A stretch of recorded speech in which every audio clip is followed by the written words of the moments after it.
With barely 2 months to go before the London Marathon hits town, we at the Sports Show are starting things early. It'll be a day full of fun, laughter, many emotions, tears, and lots of happiness. London will be teeming with travellers, visitors, tourists, and above all, thousands of runners, each with their own story. Joining me in the studio today is Tasnia Choudhury, who is more than well prepared and is on the way to completing this 26.2-mile grueling run in April. Welcome to the show, Thank Tasnia. you.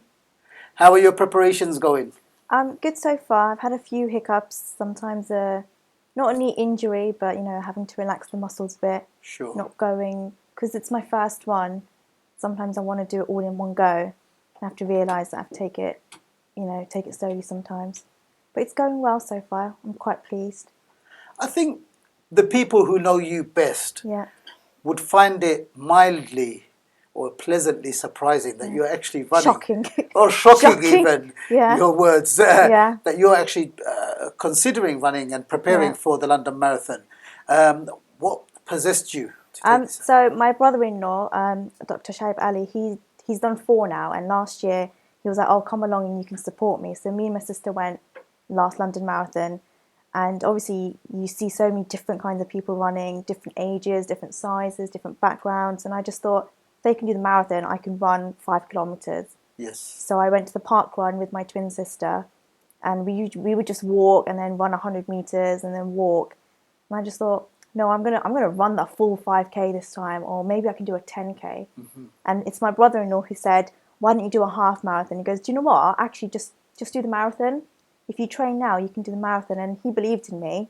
So then I thought, yeah, he's done it, and he's having done it has said that I could do it. So I thought, let's go for it. And I got in, so now I'm training.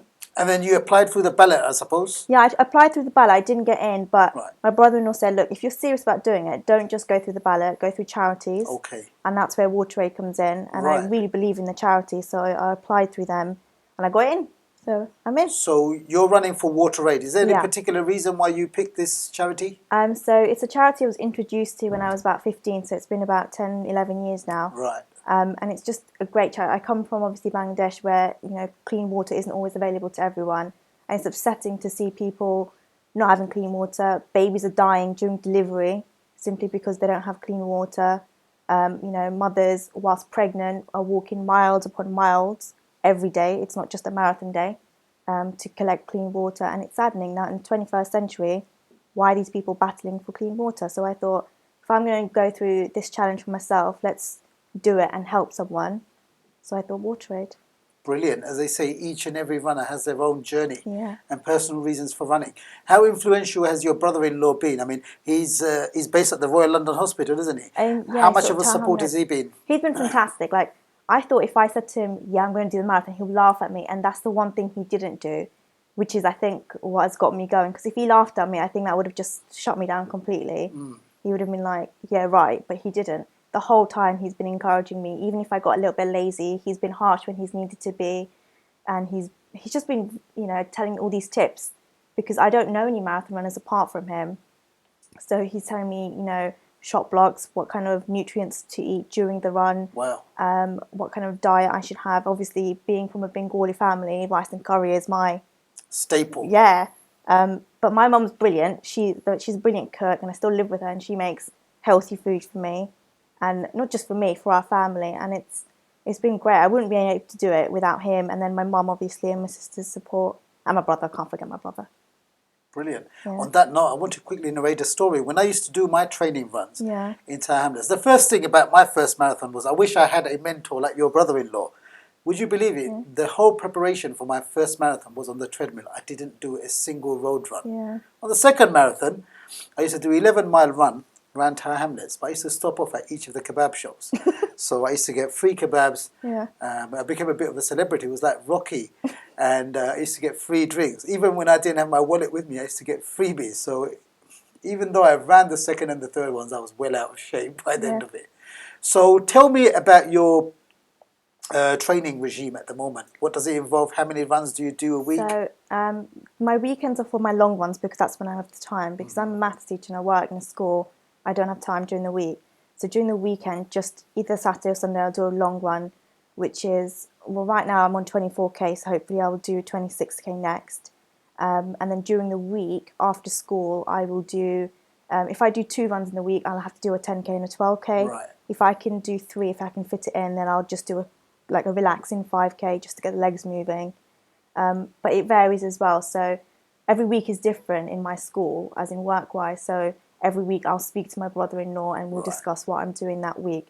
And my long runs are set. So definitely I have to do 26k this week, and then next week I have to do 28k.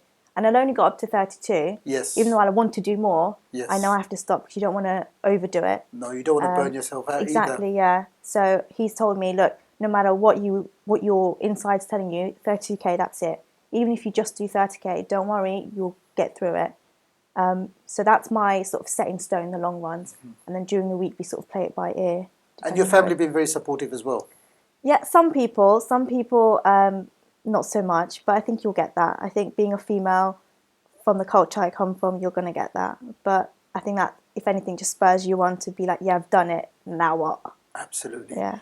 There are plenty of youngsters, especially females, males as well, I should add. Yeah. You know, there's no restrictions on who you inspire in life. Exactly, yeah. But they'll be looking at it from a female perspective.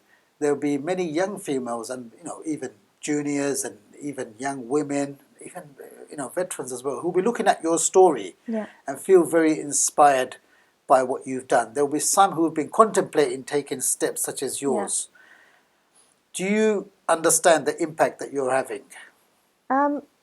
Yeah, so I didn't think it would be like an inspiring story. I didn't think, oh, I'm the first woman in hijab to do the marathon, because people are doing it in costumes. Yes. If you think about it, like, their costume is basically a hijab in itself, some of them.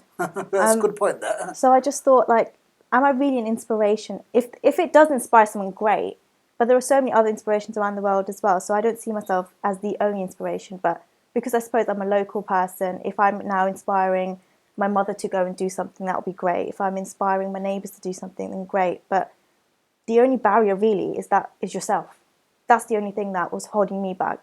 I would say things like, oh, but I'm wearing a headscarf, I can't really run in an abaya. But yes, I can. I've just proven to myself that I can. Yes, you can. The only person holding you back is yourself. That's all anyone needs to know from that. Wonderful. And I'm confident that hopefully by watching this video, and with the power of social media as well nowadays, you can understand that a video like this, the reach you can have, we can take it to all sides, all parts of the globe as well. You can have someone in the Amazon jungle watching Tasnia's interview on there and being inspired by it, but someone in Australia, someone who's going through a particularly hard time, somebody who's also unsure about this as well. Do you feel that it's important for more women from your culture or your cultural background of faith to step up to the plate now? Because the capability is absolutely there. You've just proven it. No, but maybe they've been reluctant to take that first step. It's like the Great British Bake Off winner, Nadia. Yes. Like she said, I think in an interview, that she always wanted to give up. You're always going to want to give up. But again, it is just you.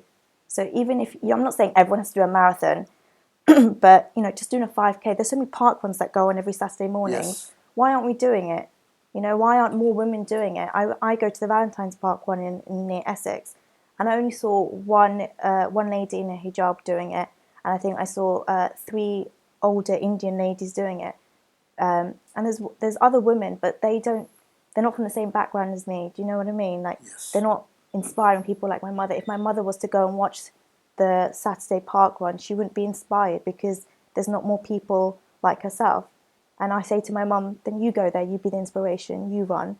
You be the inspiration for someone of your age, someone of your background, someone of your size to go and run. Why don't you go and do it? So being a maths geek, yeah, you must have it all measured up now. Yeah, I'm one of those people that sort of time myself when I run as well. I'll be like, okay, Cool, this is my pace at the moment. I'll get it done in this many minutes. If I go a bit faster, I can shave off 10 seconds. I'm such a geek. I mean, hence why the maths geek works like brilliantly for me. Brilliant. I could just imagine you in one of those adverts, actually. I'll stop right there. Your school, have they been quite supportive? Are they aware of what you're doing? So my school are very aware, and the staff are amazing. Students are amazing. Everyone's just, because I have a collection bucket in school as well, and everyone's just like, oh, this is brilliant, just putting in a penny. when they buy their food from the tuck shops in the staff room, the change they could just put in their pocket, but it's going in the bucket. And it's just been nice. Everyone's just being encouraging as well. You know, they'll ask how my run's gone the night before or the weekend, and they'll encourage me in terms of tips. I have a colleague who's done the marathon and he did it in less than 3 hours. So he's almost like, wow, to me. So he's always giving me tips as well. And it's just been, support's been great from school and work. And in terms of running, what do you intend to do after you complete the marathon? What are your plans? I don't know yet. Some people say, oh, once you've done one, you're going to want to do another one. But because it's my first one, I don't know yet. I mean, I'd love to keep on running. And I think I can happily see myself doing more half marathons. But I think I just want to see how the first full marathon goes before I commit myself to another one. Any plans to run with your twin? Oh, yeah, definitely. She wants to run with me now as well. That would be something. Yeah. She wants to, but obviously she's had a baby, so it's not quite the same right now. But I would love to run with her. Even if it's just running a half marathon with her, it'd be nice. I tell you what would be really good fun. Having you both in the studio and just having you run right in here. Yeah. Both at the same time, just an interview. That would be It'd be confusing for some people. It would be, absolutely. Not only for the viewers, but people like ourselves in here as well. In terms of a role model, who are you really inspired by? You can choose a general role model or someone, a running role model. I think my brother-in-law's probably going to be my role model, just because he's encouraged me the whole way. I don't think I would be running, or I think maybe running, but I don't think I'd be running the marathon if it wasn't for him. So I think he's my role model, yeah. Tasnia, do you want to give us details of your Just Giving fundraising page? Oh, okay, yeah. It's www.justgiving.com/T Choudhury.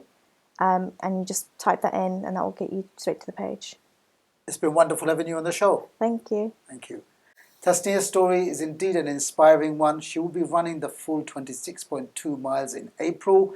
You'll be able to follow the whole race and her journey on our blog and through this video as well. If you would like to donate, you've just received the details there. Please dig in and donate generously. I will see you all back in this seat this time next week. Thank you for watching The Sports Show.